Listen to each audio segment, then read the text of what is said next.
exposed to comic books at my local barber shop in Bloomfield, New Jersey, which has long since been knocked down. They had Harvey comics there. So my first comic books were really the adventures of Casper, Wendy the Good Little Witch. I was so inexperienced with comic books at the time that every so often Casper would suddenly become a black outline. Like that was a whole bunch of little short things. And I thought that was kind of a thing that you were supposed to play along with, and I thought it was to connect the dots. I didn't realize that it was just their way of saying that Casper turned invisible. So every time he would turn invisible, I would take a pencil and I joined the dots together so Casper would be whole again. The comic that got me into comics was actually G.I. Joe #2.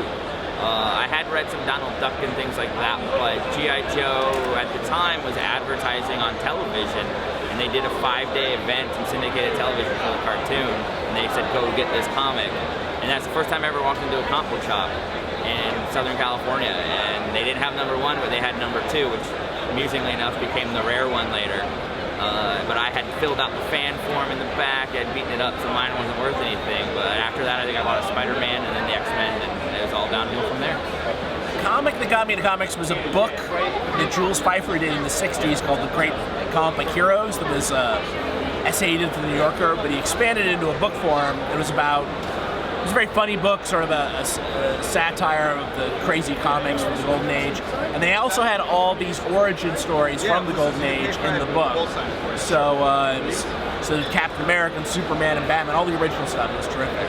I think Grant Morrison's Doom Patrol was really what got me into comics as a college student, and then that's when I met a bunch of guys studying to be comic book artists, and so the immediacy with which they brought my ideas to life really made me go, oh, I really want to do this. I was a film major at the time, and I hated standing around in technology, which are the two major things you do when you make movies. So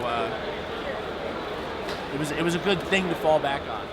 I was always into Mad Magazine. It was always my favorite thing ever. It was growing up. It was like my dad's old dog-eared Mad magazines. Really, that was the first thing. But like, in terms of comic books, it was Evan Dorkin's Bill and Ted's Bogus Journey movie adaptation comic that he did for Marvel in like 1992 or 1993, whenever the movie came out. And it was, my brother and I weren't allowed to go see that movie. And having seen it now, it's a pretty lame movie. But like, we weren't allowed to see it. And so we bought the comic book of it. And it's like a 48-page, like nice, the thicker cover. And the artwork in it is so great, and it's so fun and cartoony and exciting, and it's incredible. And it made me, that was my first exposure to Evan Dorkin's work too, before I knew about Milk and Cheese or any of that other stuff. But like, it was seeing the movie years later and being so disappointed because the comic was so great, and it was so just exciting and cool, and you're like, the movie's kind of stupid. And the actual issue of a comic book that made me love comic books, probably that one. Comic that got me into comics is twofold that I know of, or maybe threefold. Fantastic Four, I believe, was issue number 197, and I think Marv Wolfman and Keith Pollard wrote and drew that comic, and I think the Red Ghost was in it. I used to buy comics at what was called the newsstand back in the late 70s, early 80s, And also I picked up a comic called Shazam, which later on I found out they legally had to call it Shazam because they didn't have the rights to Captain Marvel. So I think it might have been snuck up in the top there. So that was C.C. Beck with a guy named Denny O'Neil. And also a comic book called Star Wars that was coming out before the movie. Now, years later, I would befriend a guy named Larry O'Neil, who was Denny's son, and we'd become best friends and go to school together, and I lived in his house, in his apartment. I was his roommate. And then I was an assistant to Howard Chaykin on American Flag about 9 or 10 years later, which is so weird. I used to think that I would just pray to become just the penciler for Fantastic Four, because I saw that assembly line of writer, penciler, inker, letterer, colorist, editor, so on and so forth. So I thought I would just be part of that assembly line. And it wasn't until I read Chester Brown's Yummy Fur that I realized you could create your own universe and write and draw about anything, okay? But with Harvey Picar's American Splendor, I realized you could write and draw your own stories about your life. So that was also an interesting thing for the toolbox in order to consider creating comics. So I think those were the two that allowed me to think that I could really do this, because I always hesitated thinking, would I be good enough to write and draw for Marvel or DC Comics? I still feel that way, but the other alternative comics kind of made me feel more confident in pursuing this career. I think it was Sam Keith's The Max. I really related to the social worker or something in that comic, and her whole, I don't know, it was surreal again, which is what I love about comics, is that, you can abandon reality, but it was also rooted in it, and there was that push and pull of that I realized I can use my own life and my imagination to just make things profound. It's actually a funny story. When I was a kid, from the minute I learned how to hold a pencil, I was drawing cartoons, comic strips, things like that. And again, very kind of newspaper-based, that sort of thing. But when I went to college, I sort of gave that up and decided to focus on music instead, so that's what I have a degree in. After school, I was actually reading a lot of other webcomics at the time, like Dee's and Sweeties and Penny Arcade and Scary Around and things like that.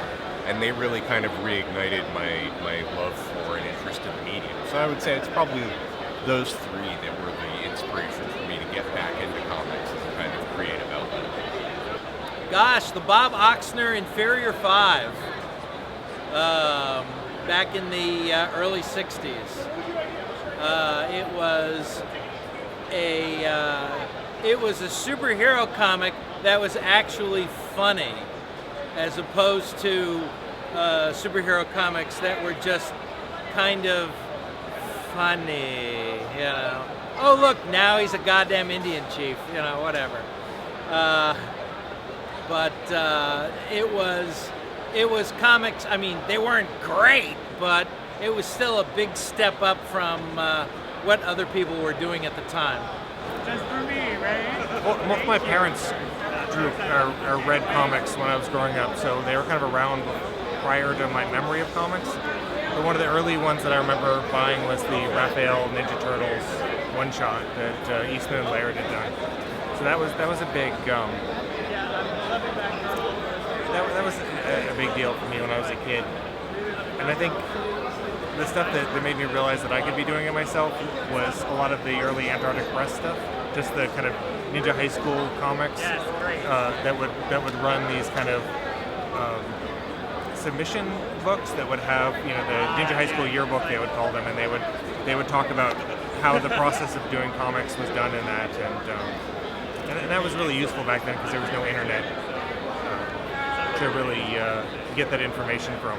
Just realizing that it was drawn 11 by 17, and even I remember even realizing that the books were inked was a big epiphany for me because I was drawing everything in pencil initially. I was very young. I was probably like 9 years old. I was at a friend's house, and they had a Daredevil issue with Daredevil and the Punisher on it that Frank Miller and Klaus Janson had done. I didn't know anything about comics.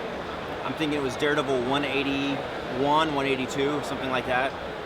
And I read it, and it was such a visceral experience. That this, I'd heard of the Super Friends cartoon and so on, but this comic book was such like a crime story in a comic, and the Punisher with a skull on his chest is, murdering drug dealers, and this guy dressed in a devil suit fighting him, and it was kind of beyond my comfort zone and beyond my world, but I was fascinated by it.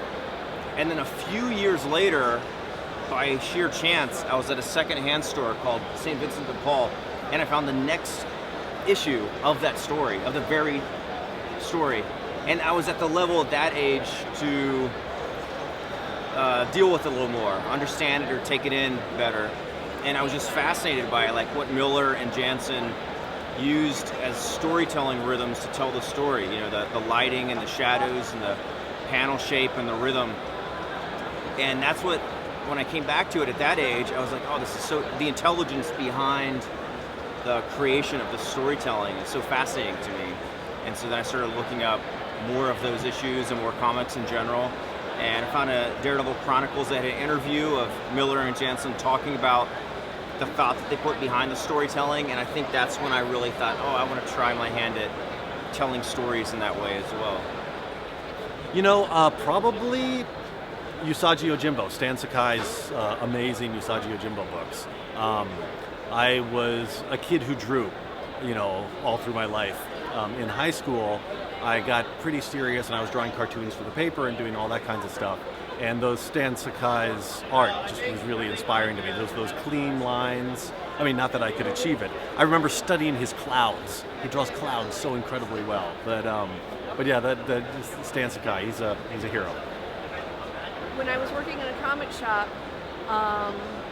with my husband Paul Tobin, who had done some writing of independent comics in the early 90s, that's when I started my first major project, Small Favors, which is an adult comic. And at the comic shop, I was sort of in charge of making sure that all the adult comics got back in order because they got out of order every day. And I realized that there really wasn't anything in there for women that was sex positive, that was not sort of informed more by underground comics of the 60s, like with counterculture, with drug culture, steeped with misogyny. So that's when I decided this is something that I could make. I could do it so that women would enjoy it, men would enjoy it, everybody could enjoy it, everybody could have fun, and that was the beginning of my professional career. When I was the slightly longer answer, so the comics that got me into comics, I inherited a big box from an uncle who just gave me a ton of stuff, and so there's a lot of smattering there I love. Although I was just talking about Spectres, the old Spectre run, love, just obsessed with. But the first comic I bought was New Mutants with the Demon Bear saga. So Claremont and Sienkiewicz, and that hooked me big time. Books that inspired me for sure, Garth Ennis's Preacher. I was at grad school. I had just gotten back into comics again, the third time, and I read that book and just loved it. I really hadn't read any kind of mature titles up to that point. I was only reading superheroes, which I loved, but Preacher was just so funny and so dark and so nasty. It was this is the kind of stuff I would write if I could, and that sort of helped put me on a path. Tomoka Takahashi's RANMA 1/2, because then I started learning that there was a whole country of women that made comics, and something really resonated with me as far as how her style and the way it was so loose and black and white, and it was so different from the stuff that I had been seeing coming out. I mean, I loved X-Men, I love Silver Surfer, and I was a big Marvel fan growing up, but it never seemed to be something that I could physically do with my 13-year-old child hands, so when I saw that, it just made me be okay, this is something that I could accomplish maybe, I can't make full color comics at home. I was working on printer paper. I grew up in the woods in New Hampshire, so seeing something that I could relate to and that I could physically sit down and just ink a comic, that was a big thing. Cowboy reprints, probably Two Gun Kid or something. It was Marvel Cowboy reprints, which I actually learned how to read off of that, because those cowboy reprints in the 70s were wildly over dialogued and over scripted, so I had to learn how to read to actually keep up with that stuff. And then later on, about age 7, I encountered reprints of the Fantastic Four, of classic classic Lee Kirby era stuff, which that really kind of riveted me as a kid.